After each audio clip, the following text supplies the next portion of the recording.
उस समय रजाकारों की एक कहावत भी प्रचलित थी कि बामन को लूटो, बनियों को काटो, आपस में सब बांटो। भाइयों और बहनों, क्या यह सच नहीं है कि रजाकारों ने हिंदुओं पर सबसे भीषण अत्याचार किए? साथियों, हैदराबाद के मामले में बातचीत पूरी तरह से विफल हो गई थी। निजाम ने स्टैंड स्टिल एग्रीमेंट तक का सम्मान नहीं किया। तब सरदार पटेल ने निजाम को दिखा दिया कि शास्त्र नीति के साथ भारत शस्त्र नीति को भी जानता है। सरदार पटेल के नेतृत्व में भारत ने ऑपरेशन पोलो प्रारंभ किया।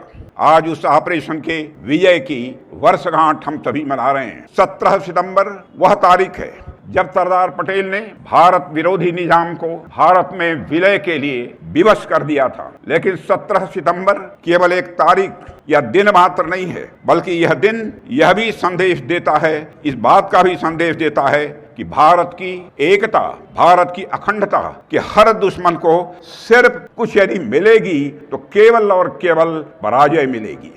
मैं हैदराबाद मुक्ति दिवस के अवसर पर ऑपरेशन पोलो में भाग लेने वाले सभी नायकों के साहस को याद करता हूं और साथ ही उनको मैं शत शत नमन करता हूं। साथियों, मैं मानता हूं कि ऑपरेशन पोलो केवल एक सैन्य अभियान नहीं था, यह सरदार पटेल का एक निर्णायक या प्रहार था जिसने रजाकारों के षड्यंत्र को चकनाचूर कर दिया और हैदराबाद को मां भारती की गोद में लाकर बैठा दिया था।